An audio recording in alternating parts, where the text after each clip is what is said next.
everyone, welcome back to my YouTube channel AI Stories by Anjali. In today's video, we are going to discuss about the application. The application is how you can create a contest-aware chatbot using OpenAI. So till now, we have seen a lot of applications, a lot of methods, as well as conceptual videos, and also the applications which are related to those concepts. So most of the cases I have shown you how you can use OpenAI API and how you can make calls and how you can do summarizations, how you can provide a prompt and templates, etc. etc. So this video, I'm going to show you how you can create a context-aware chatbot. So in the name itself, it is indicating context-aware. What is context? Context means you have to make the bot understand what exactly that you're asking about, and it should not forget the conversation or the context that you are discussing. So most of the times and most of the scenarios, this is a problem that you usually encountered with the chatbots. So the oldest methodology before AI is you usually feed the questions, and if you ask the same or similar questions, it will respond, otherwise it won't respond. And after that, with the help of AI and all the API calls, and also with the help of different methodologies and concepts, so we have improved this part, and whenever we are asking questions, at least the bot is giving answers and responses. But how you can make a bot aware of its context for long term conversations? So this is a big challenge and major challenge whenever you're working with chatbots, right? So for that, you can use this type of techniques. Of course, I have discussed all the techniques about one-shot learning, few-shot learning in our conceptual video, and also we have seen some applications in our channel. So if you don't have knowledge about that, and if you don't get a chance, you can please go and visit on my playlist. You can find a couple of videos related to that, and you can get some knowledge on that.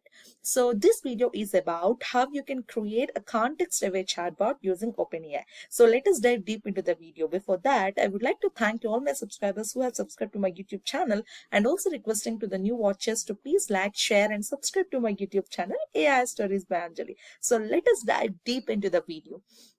So as usual, whenever you're doing something, you have to install all the required libraries. So this is the first thing that you have to do. So the first major library that we need is OpenAI. So for that, you're writing this particular line, that is %pip install OpenAI space hyphen hyphen quiet. So if you're installing in Jupyter environment, make sure you're using pip. And if you're doing in conda prompt, then you have to use conda install hyphen c conda hyphen hyphen forge and the package name. So these are the usual things that you have to do whenever you're getting started with any applications and getting installed your libraries. Okay, so once you're done with that, just import the OpenAI library. For that, you are doing this particular line, that is from OpenAI space import OpenAI. And the next thing is you have to make sure to get your API key. So this is one form of declaring that's you have to paste your API key. And as usual, I usually show the other way too, like you can keep your API key into your environment variables, and you can just use os.getEnv for getting your API key accessible in your application. Okay, so just make sure to get your API key. And as usual, I have shown you so many times how you can grab your OpenAI key. If you're not aware of that, please go and watch and check it out my previous videos. You can definitely get that and then just grab your API key. And once you're done with that, so here onwards, you have to make sure you're getting the main application done. So first, you have to create a pirate chatbot class, and in that class, you have to make sure everything you have properly initialized, as well as initialize the client and calling the model. So for that, you're just so this is an object-oriented programming in Python. So if you know about the concepts of classes as well as methods, you can easily write this code. So this part is about how you can write a class, a method in Python. Okay, so people who don't have Python knowledge, please learn Python and then come understanding this code. Okay, so you're initializing the class, and your class, sorry, you're declaring your class. So the class is class pirate chatbot, and for the first method, that is your init method, which is a default method where you can initialize or call your variables and all. So def underscore init, so you're just create like passing your API key and the messages. So if messages is none, then self dot messages is equal to role system, and content is you're a helpful assistant, respond in the tone of a pirate. So this is your main part, because and I have explained you this lot many times. You have to set the context, and there are default parameters for that. So there are system roles, there are user roles, and so many. Okay, so there will be three different types of roles, which I have already explained you in my previous videos. Please go and check it out there. So currently you're just giving your system role, as well as setting up the content for that. Okay, and then else self dot message equal to messages, and you're initializing the client. Okay, so once you're done with that, you're just using the call method in passing your prompt. So that's why you're passing your prompt parameter, and then you can just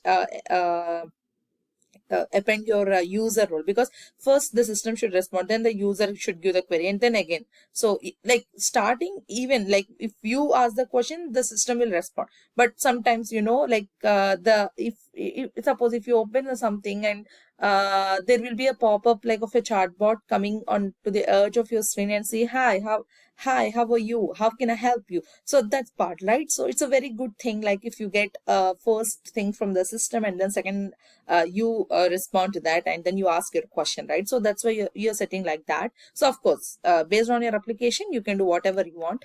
So it's not a big thing. So self.messages.append role user and content is prompt. And once you're done with that, you're just so this is like, I have used other model.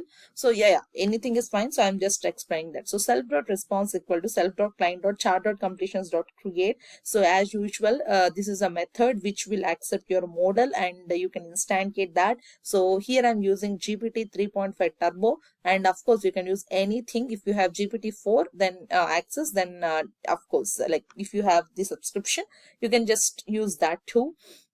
Message equal to self dot messages, and then self dot response underscore text equal to self dot response dot choices of 0 dot messages dot content dot strip, and self dot messages dot append. And here you are just initializing your assistant. So that means, like, you're setting up the role. So there will be system role, there will be user role, and there will be assistant role. So the assistant role means it will respond based on the prompt that you passed. Okay, so here you are just passing your text, which is your content, which you already passed above. Okay, so basically this is all the same what we did earlier. So these are the same methods, chart completions dot create, and I told you, right? So these choices will contain lot of the entire response is containing several different parts. That means several key values. It's a dictionary. So you are extracting only the message part. So that's why you're writing this. Okay. So once you're done with that, you can just create an instance of your chatbot. That means you can create an instance of your class, and your class is pirate chatbot. So you're taking a variable and pirate chatbot of your API key, and then you're printing. So it's been instantiated.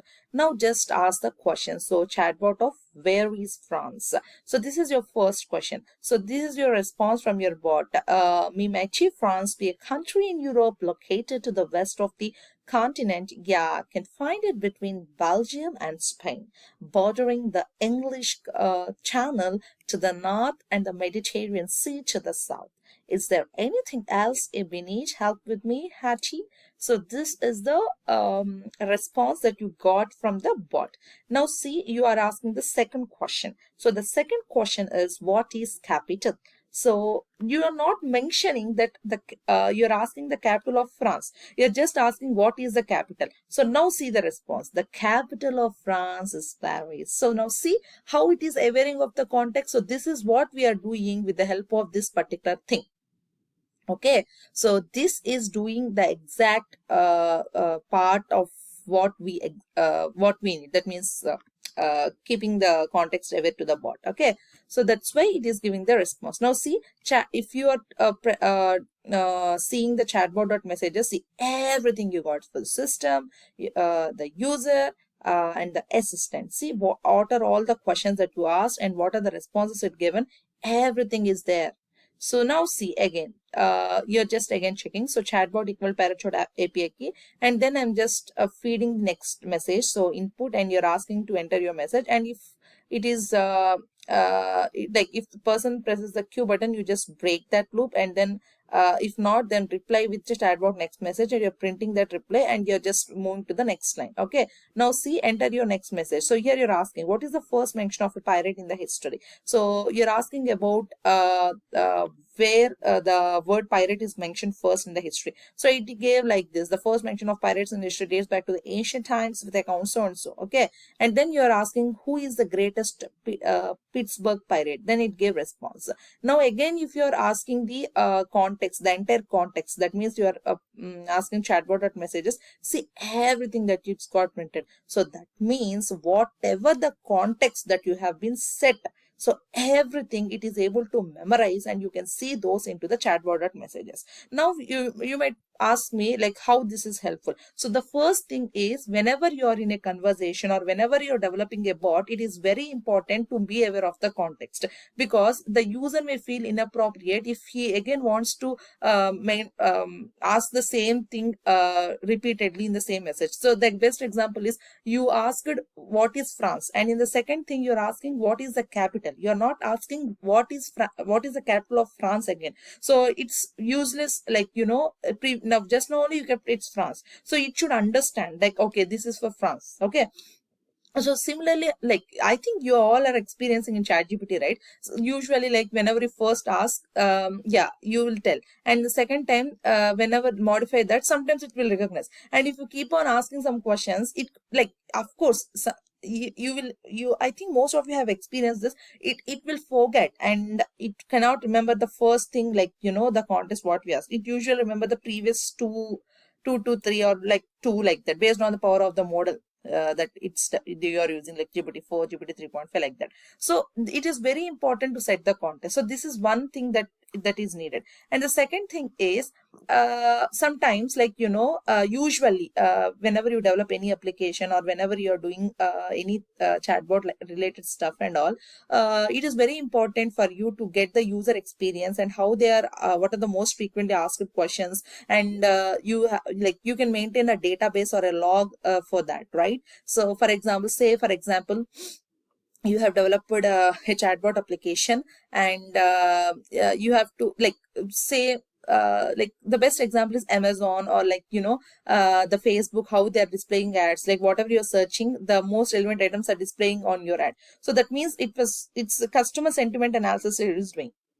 So similarly, like whenever you develop an application and you want to see, you want to improve your business, so you want to see like what are the most frequent asked questions and how people are interested in your items, like that. So if you want to grab those analytics, you can easily use this logs, and you can easily get these responses, everything stored into the database.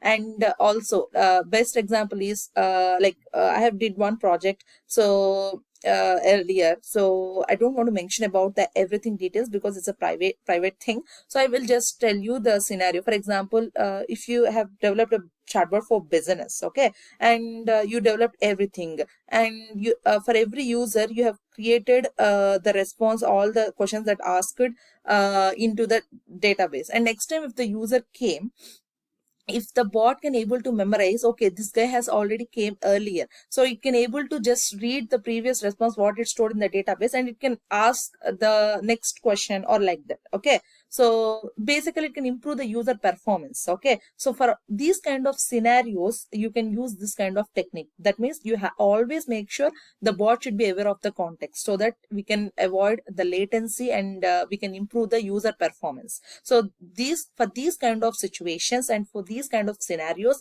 this kind of applications are very helpful. So that's why I have make a video on this. So this is the primary purpose and the usage of making an application, that means generative application like chatbots, for making understand them the context, so for setting up the context. So I hope you understand this video. So we will meet in the next video. Thank you so much for watching the video. Thank you.